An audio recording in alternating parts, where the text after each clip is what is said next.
Hi, everyone. Welcome back to the podcast. I'm so excited to share this with you guys today. I think it's going to provide so much clarity and kind of really just let go of all this fluffy woo-woo kind of thing so that we can actually get clear on what our goal is. I kind of want to bring up the conversation of therapy to kind of get into today's topic, which you can probably tell by the title of this podcast episode is all going to be about power and what that means. Like when anyone, like it's spiritualist or someone like a coach says like step into your power, embody your power, like what does this mean? How do I know that I'm doing this and what are the benefits? And, how do I know if I'm doing this right? And I feel like this is the goal, right? And I think that in traditional therapy, it kind of feels like elusive, like how long am I supposed to be doing this? And that's why personally, I'm not against therapy. I obviously know it helps so many people, but at the same time, I'm here to recognize and acknowledge the fact that it's not the only path and that there are people that might be in therapy or haven't even gotten into therapy because they just know that it's not for them. And it kind of seems like, okay, I'm going to meet with this person maybe once a week and talk about whatever's going on. It just seems like this ongoing thing. And I don't know if you've heard any kind of coach or spiritual practitioner say this, but I truly believe that at some point the inner child work needs to be done, right? Like at some point we need to like cross this threshold where we're no longer like, we don't identify ourselves as being this broken mess that we're trying to heal and pick up the pieces. Like, how do we know when we're done with this stuff, right?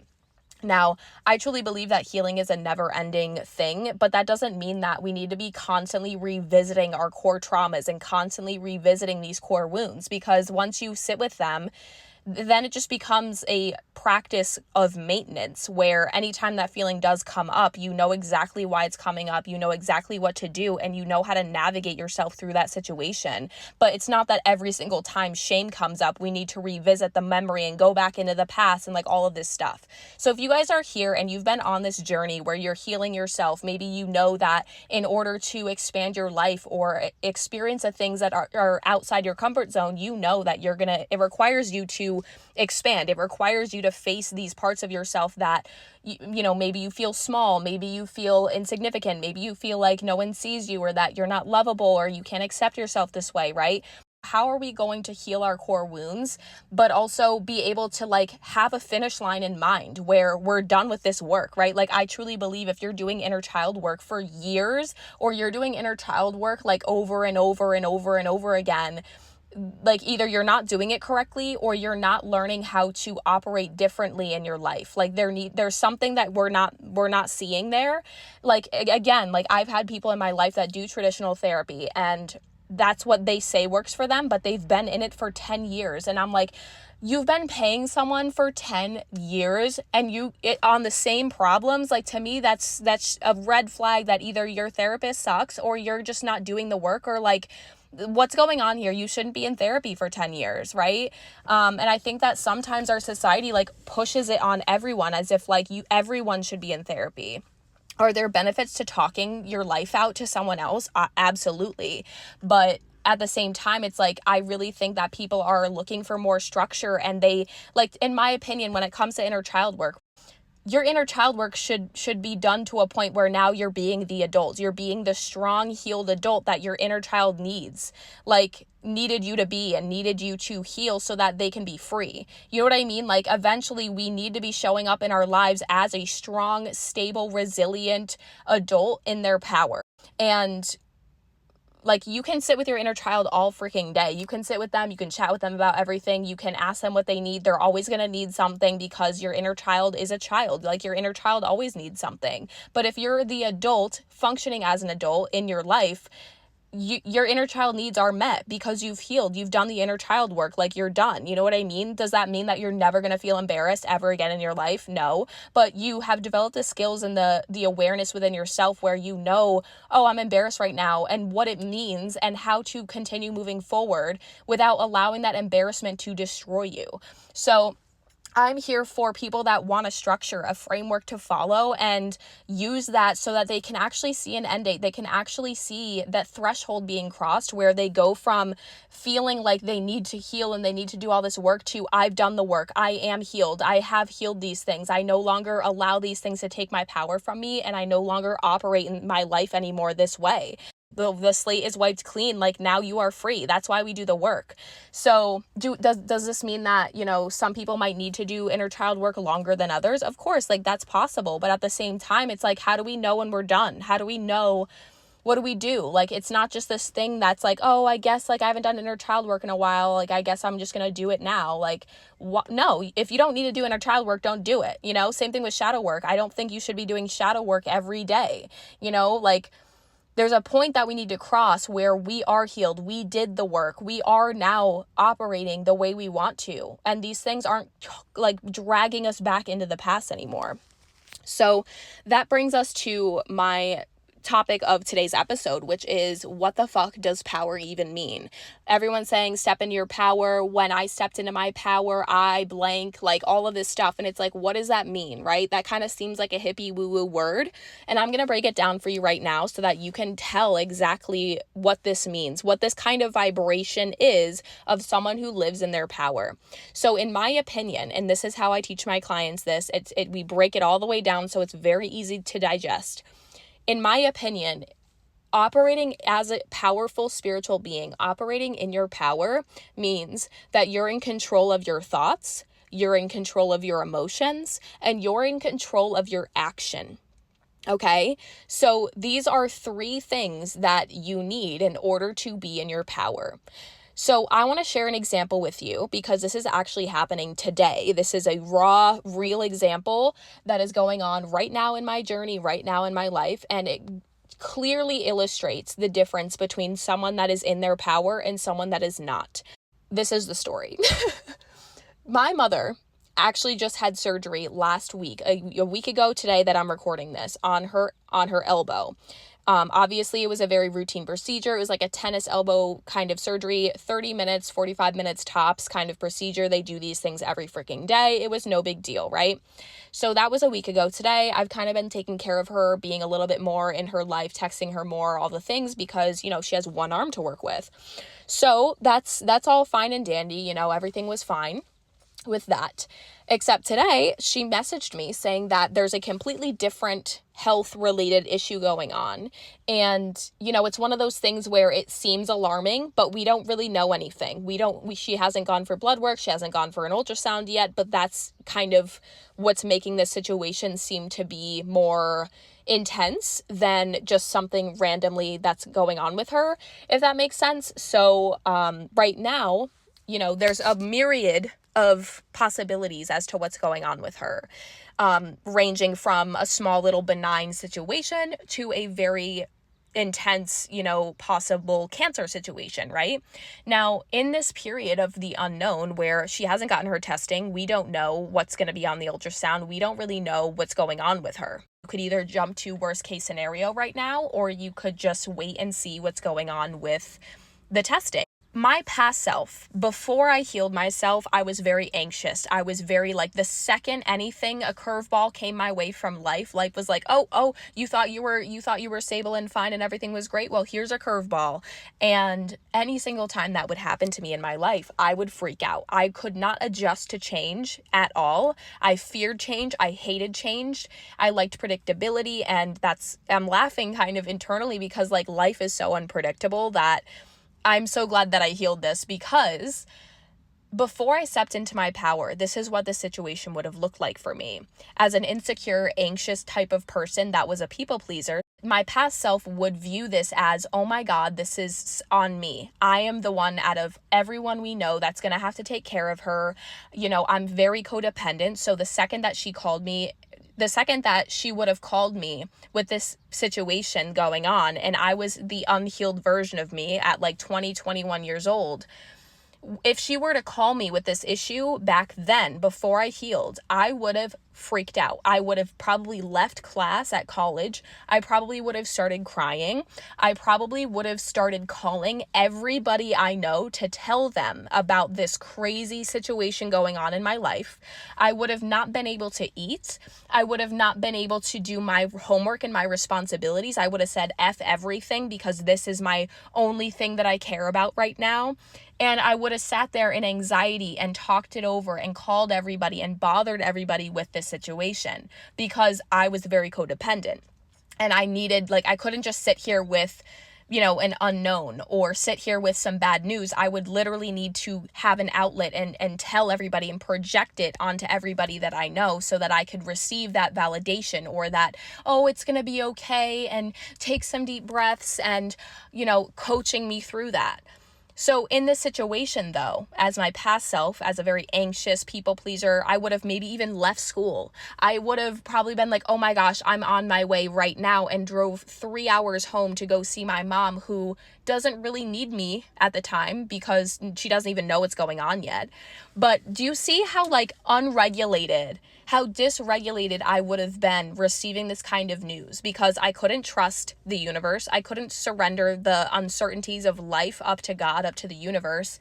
And I would have completely scrapped all responsibility that is my own. I would have left and sacrificed everything in order to be there for this person. And it would have ruined a lot of people's days because I couldn't handle the emotions that I was feeling. I would have probably suffered the consequences of leaving class early or leaving that test or driving home from school and missing more class, right? So not being in my power is allowing some sort of situation outside myself to completely knock me out of my own energy. It made me anxious, make me feel freaked out, as if this is all on me to figure out, and it's on me to take care of her and bring her to these appointments and blah, blah, blah, blah, blah. Everything would have just piled up. And I would have been, my nervous system would have been in this dysregulated state of, there's nothing for me to do right now, but my emotions are making me feel like I have to control the situation. I would have not been able to meet my own needs or take care of anything or take care of myself until this was resolved or I knew more about the situation, right? So that's me not being in my power. I'm not in control of my thoughts. I'm clearly not in control of my decisions, and I'm not in control of my action. I would have done things subconsciously out of reacting to the news instead of being able to sit there and regulate myself in the moment. And also, I think it's very important to recognize in these moments that when you are that dysregulated person, right? This isn't about me. This is about my mom. This is something she's going through. But when I'm not in my power, I'm allowing myself to absorb her problems as my own and then make it all of my problem. And so what that does is now I'm not available to be of absolute service to her because I'm absorbing her anxiety, her fear, everything that she should be feeling, I'm feeling it too.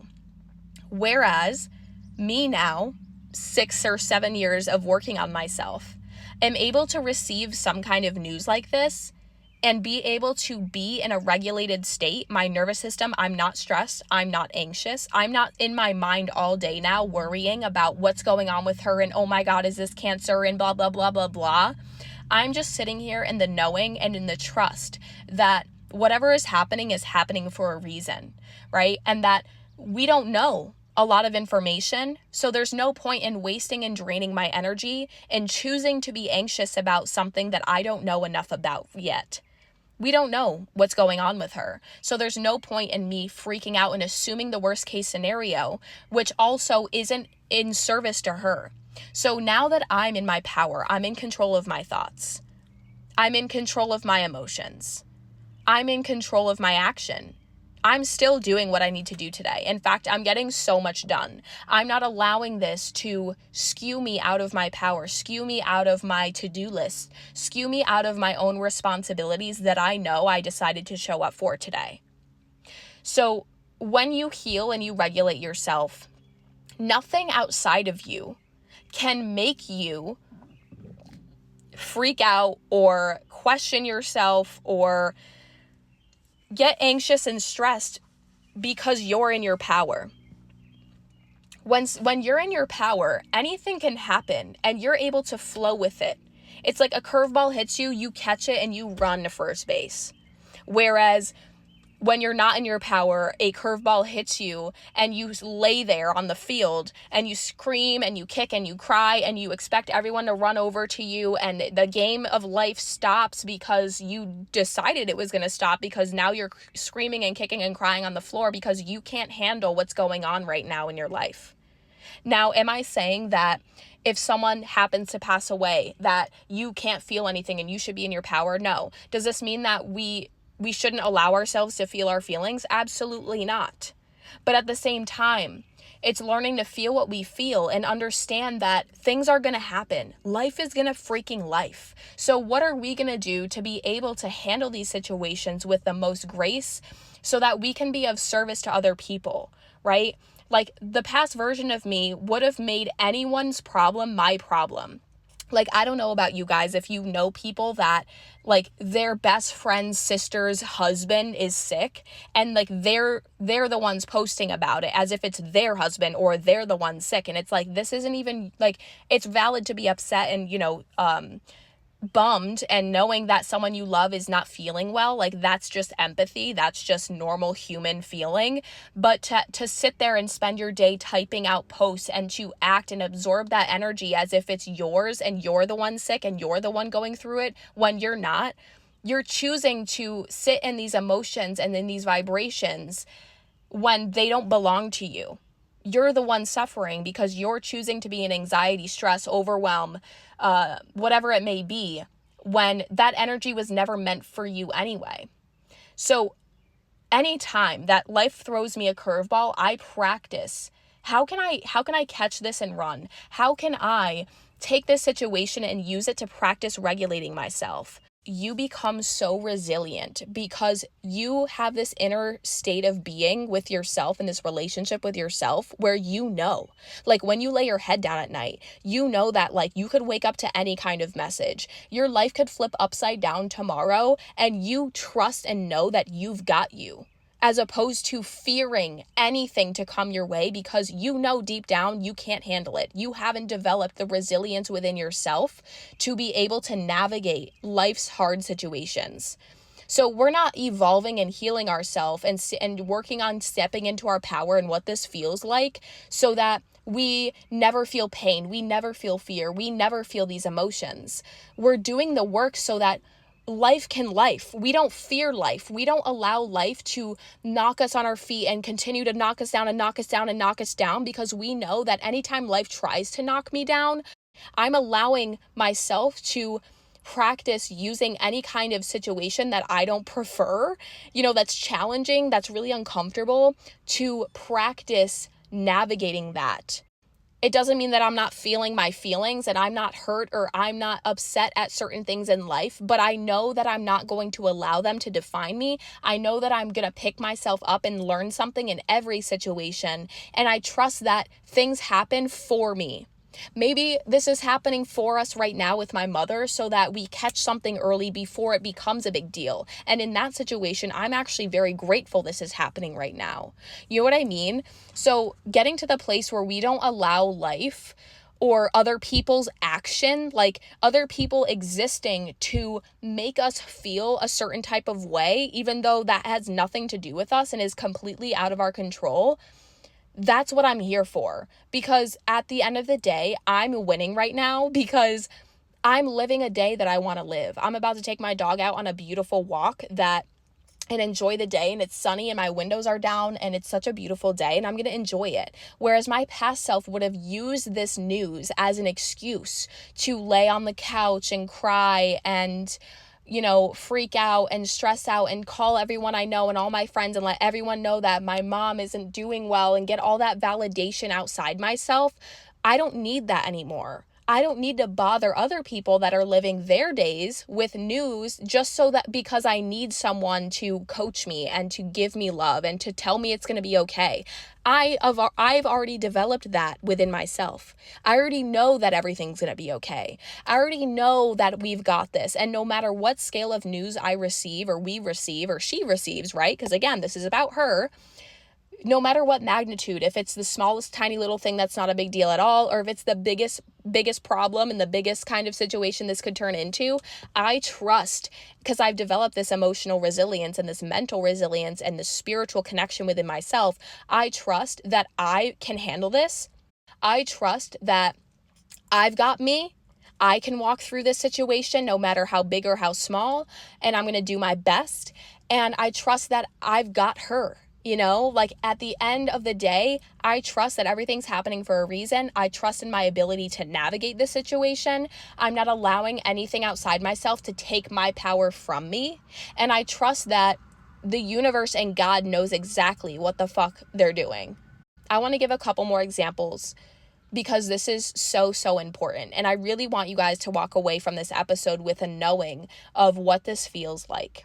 Another example is jealousy. Jealousy is just an indicator that you want something that someone else has. And it's kind of like this bitter feeling because you know that you don't have it, but they do. And that kind of just irks you because maybe you believe that you have the potential to have what they have or be like they are. So jealousy is just a lesson, right? All of our emotions are teachers. And so being in your power when it comes to jealousy isn't, oh, I don't feel jealous, even though you do. That's just gaslighting yourself and bypassing what's actually there and coming up for you to use to grow. But being in your power when you're jealous of somebody is just recognizing, hey, they want something that I have. What is that thing? And how can I give it to myself? Instead of allowing your jealousy to affect your friendship with that person and make you feel like, oh, it's not okay that they're like this or they have what I want because that means that I don't have it. It's either I have it too, or it's not cool at all that they're like this, right? Like, have you ever felt jealous of someone and you can't be happy for them? Like, you want to be happy for them, but you're so jealous that it's so hard to like pretend that you're happy or like really settle in that feeling of like, no, I am, like, it's my best friend. I am so proud of her. But then there's like this huge but I wish I had that too. So when we're jealous, it's okay. It's okay to admit that you're jealous. That's what the jealousy is coming up to tell you is you have the potential to be like or to have what they have. You just don't right now. The jealousy is showing you what you actually fucking desire. So being in your power when you're jealous is being like, damn, I'm fucking jealous. Being in your power when it comes to jealousy, you can sit there and feel both feelings. You can be like, I'm so proud of them. I'm so happy for them. I love seeing them so happy and fulfilled by this.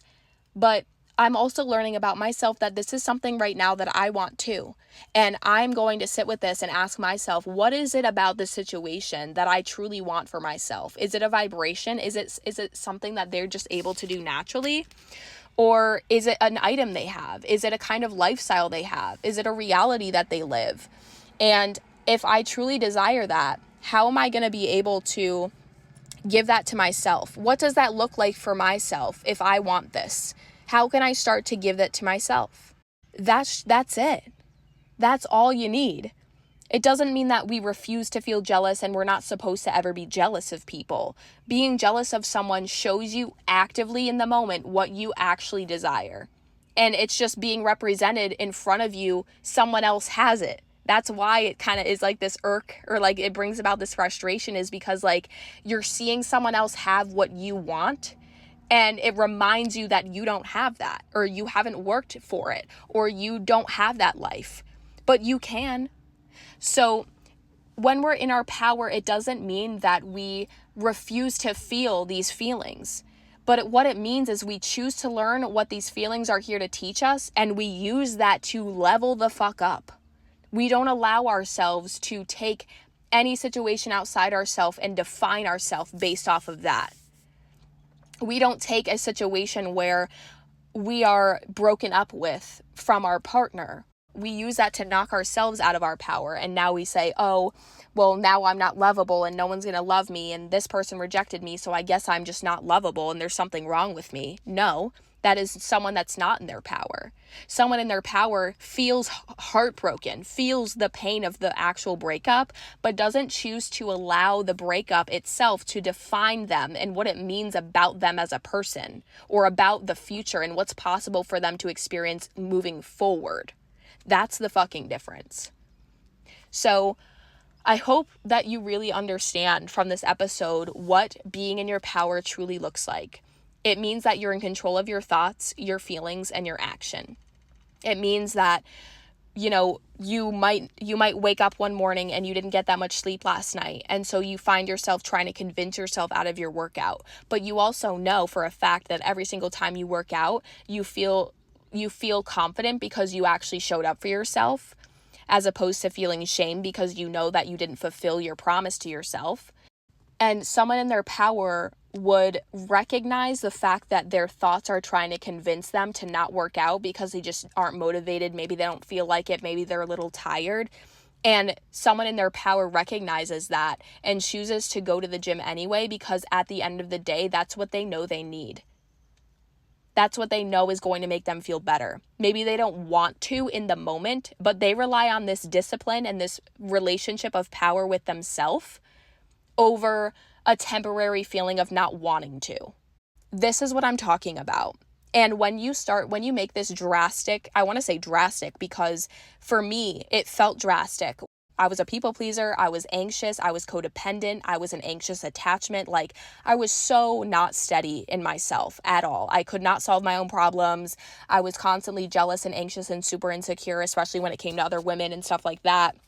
And when you go from that kind of energy where you can't handle the smallest hiccup in your life to constantly being in your power, it is quite literally this feeling where you feel bulletproof because situations happen. It's not that all of a sudden now life is just easier for you. It is easier because you're choosing for it to be. Life feels easier because it is, because you have changed how you respond to these situations. You're just flowing with life. You're not allowing someone's stupid comment at the store that some man yelled at you across the parking lot about or whatever to destroy your whole day. You're like, what the fuck is that guy saying? And you just drive away, blasting your favorite song, totally unaffected. Like, life is so much easier. Life is so freeing. Does this mean, again, I want to reiterate, this doesn't mean that you're never going to feel pain and you're never going to lose a loved one and you're never going to, have these situations of heartbreak or challenges in your life. But living your life in your power makes these things easier to navigate. You're less dysregulated. The people around you, right? Because a lot of us aren't going to live alone forever. We're going to have partners. Some of us have kids. We're going to have siblings. We're going to have parents. We have lives with other people. And so when you learn how to stand in your power and become so resilient that nothing can knock you out of your power, nothing can convince you out of what's truly meant for you, nothing can destroy such a perfect day, you won. You're just flowing with life. You feel internally so secure because you trust. You're not living in fear and anxiety and stress anymore because you trust that you're able to handle and navigate anything that happens today, tomorrow, 5 years from now, 25 years from now. It doesn't matter. And this is what I'm here for. This transformation is quite literally priceless. And I'm actually talking about it in a masterclass. So thrilled and excited about this masterclass. It's actually Friday that I'm recording this. I'm going to record the masterclass tomorrow on Saturday. And I'm so excited. This masterclass is called From Pleaser to Power. And it's all about going from this watered down, hiding, feeling invisible.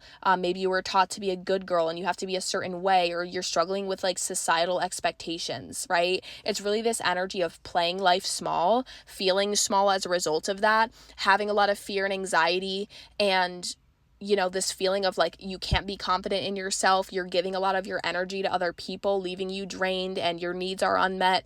We're really learning my 3-part framework for exactly how you're going to go from pleasing people in your life to standing in your power. We're going to go from insecure to confident. We're going to go from emotionally dysregulated to emotional regulation. We're going to go from not knowing what your inner voice sounds like and not being able to follow your intuition to knowing what your intuition is saying and fucking moving. Because again, back to how I started this episode, I truly believe that at some point you're good. At some point we need to start being the adult, the healed adult in our lives and seeing what that brings us. Right? Does this mean that we're never going to heal ever again and like healing ends at some point and you never have to revisit anything ever again? No.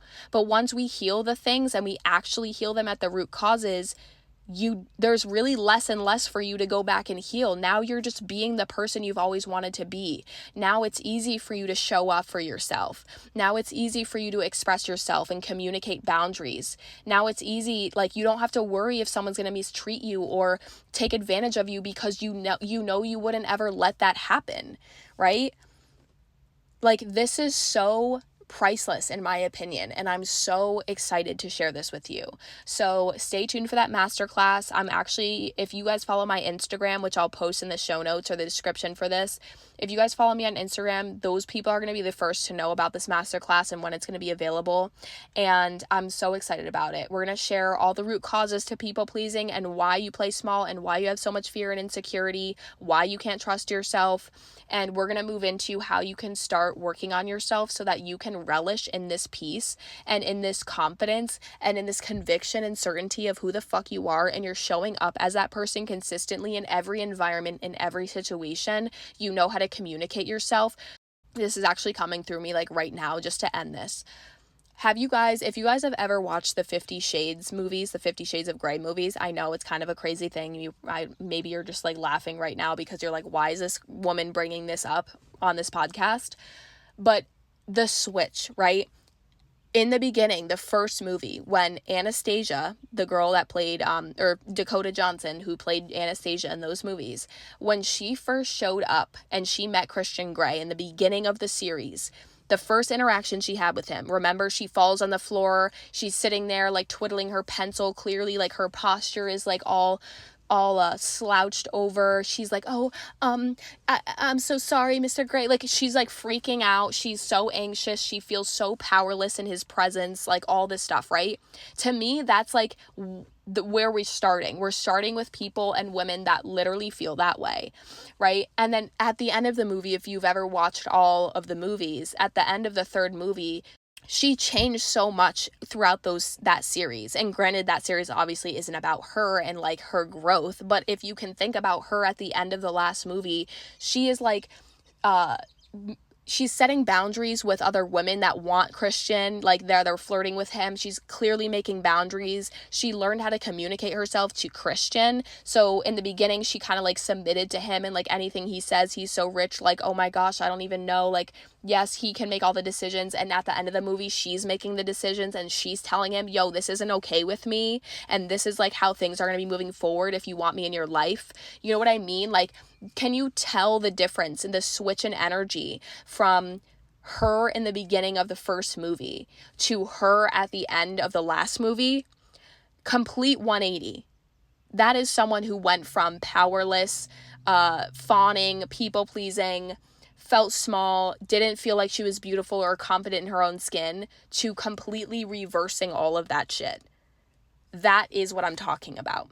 And I kind of just thought of that right now as a really good indicator or example, if you've seen the movies, of what this looks like the vibration that she carries in the first movie. You can tell. And this is the thing, is like, this isn't just for you. Like, people can tell around you whether you're in your power or not. So this is what we're working on, because I promise you that also, if you're this person and you feel like you struggle with fawning and you struggle with adjusting to changes in your life and trusting that things are happening for you, I promise you that you're probably not receiving the levels of abundance that you know that you are meant to receive. Because when you're constantly fawning and you're pleasing and you're giving everyone your energy, and things like situations, circumstances, your energy that don't deserve it, and allowing it to knock you out of your power, you're not receiving, you're giving, you're over giving, in fact. And that's sending a message to the universe that you're not worthy of receiving, that you have to prove yourself in order to receive, that you have to show that you're worthy to receive. When in reality, the lesson here is learning that you are always worthy. The universe is waiting for you to act like that. That's conviction. That's power. Life, I promise you, can get so fucking good when you walk and be and act in this knowing. When you stop settling because you're in your power and you know that that is something that you're never going to settle for, because there are bigger and better things waiting for you. That active choice of not settling somewhere in your life is showing the universe that you're open to receive something bigger. And I promise you that your life can get so fucking good. Not only internally, because you're less stressed, you're less anxious, you're less insecure, you are less doubtful, but also outside yourself, the experiences, the people that will find you, because now you radiate this massive glowing aura, because your energy speaks for you before you walk into a room. And this time it's powerful. This time it's commanding. This time people's heads are turning. To be someone that nobody can fucking replicate, because you are that authentic. If someone can copy you, right? This is a thing and trend with women right now, is like, if you don't fit in and you're not like every other woman, then oh my God, you're so weird. To me, authenticity is being in your power. It's being yourself, because you know that you don't have to be anybody else. You don't have to conform to what other people are doing or what other people like or how other people live their lives. And it feels so freeing when you go from, I hate myself, I want to be like anybody else, I'd trade bodies with her, I'd trade minds with her, I'd trade realities with her, and doing the healing work and stepping into your power and recognizing your authenticity and how amazing you are already, that you don't want to be anyone else. You no longer want to be like anyone else. If someone put any woman in front of you, you'd say, I would choose me every fucking time. That's what I'm here for. Is this easy? No. Is this simple? Yes. Is the process simple? Yes. Is going through the process easy? No. And that's why people like me exist. To help you, to guide you through this transformation. So, I know this was kind of longer than I expected. If you stayed, you're meant to stay. You're meant to hear this. And stay tuned, because next week this masterclass is going to be dropped and I'm so freaking excited about it. We're going to do actually the first lesson in my new program, Phoenix Rising Academy. We're going to be doing that first lesson or aspects of it in the masterclass, so you guys can really get a taste of my coaching and like how we're going to start doing this transformation. So get your popcorn, get your freaking water, your lemon water, whatever it is, and pull up for this masterclass. And I'm so freaking excited. So you know where to find me on Instagram below this. And I have readings available, which I shifted actually 2 days ago. So my readings that I do are now just going to be intuitive coaching sessions. So if you guys are interested in getting a reading, but you also want more coaching, like that's what I'm here for. And so we're going to get on a call, whether it's Zoom or Google Meet. We'll get on a 60-minute call. You'll have 60 minutes privately with me. We'll do cards. We'll talk back and forth and allow the message and the guidance to come through and have a conversation on whatever it is that you're going through. That's what I have available now. If you have a specific kind of situation, just DM it to me on Instagram and we can chat about private coaching sessions or packages that you can do that are customized for your specific situation, or stay tuned and just wait for this masterclass. And I'm so excited about it. So I hope you guys really enjoyed this episode and stay tuned for the next one.